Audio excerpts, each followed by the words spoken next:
Mumbai model నటి కాదంబరి జత్వాని అమాయకురాలు కాదా? బ్లాక్మెయిల్కి పాల్పడి డబ్బులు వసూలు చేశారా? తప్పు ఆమెదైతే ఐపీఎస్లను ఎందుకు సస్పెండ్ చేశారు?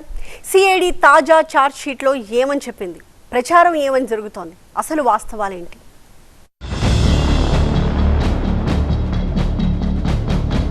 ముంబై నటి జత్వాని కేసు మళ్లీ తెరపైకొచ్చింది. సిఐడి ఛార్జ్ షీట్ దాఖలు చేయడంతో ఆమె కేసు వ్యవహారం ఏపీలో హాట్ టాపిక్ గా మారింది.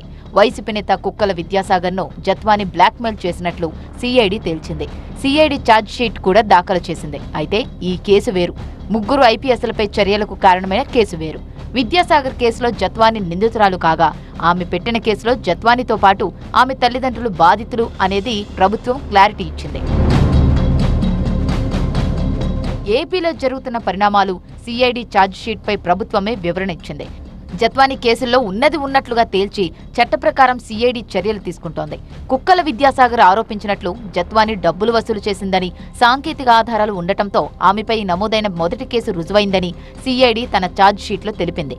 జత్వాని బ్లాక్మెయిల్ చేసిందని, కుక్కల విద్యాసాగర్ ను బెదిరించి బ్లాక్మెయిల్ చేసి 1,31,00,000 వసూలు చేసిందని, బ్యాంకు లావాదేవీలను పరిశీలించి అదంతా నిజమేనని సాంకేతికంగా సిఐడి నిర్ధారించింది.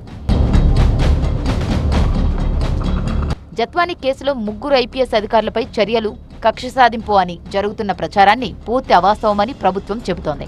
2024 ఫిబ్రవరిలో ఏపీ పోలీసులు ముంబై వెళ్లి జత్వానిని అరెస్టు చేసి విజయవాడకు తరలించారు. తనను, తన తల్లిదండ్రులను ఏపీలో భూమికి సంబంధించిన ఒక తప్పుడు కేసులో ఇరికించారని, కూటమి ప్రభుత్వం ఏర్పడ్డాక జత్వాని కేసు పెట్టారు. జత్వాని బ్లాక్మెయిల్తో పాటు ఎన్టీఆర్ జిల్లా కొండపల్లిలో భూమికి సంబంధించిన కేసులను సిఐడికి అప్పగించింది కూటమి ప్రభుత్వం.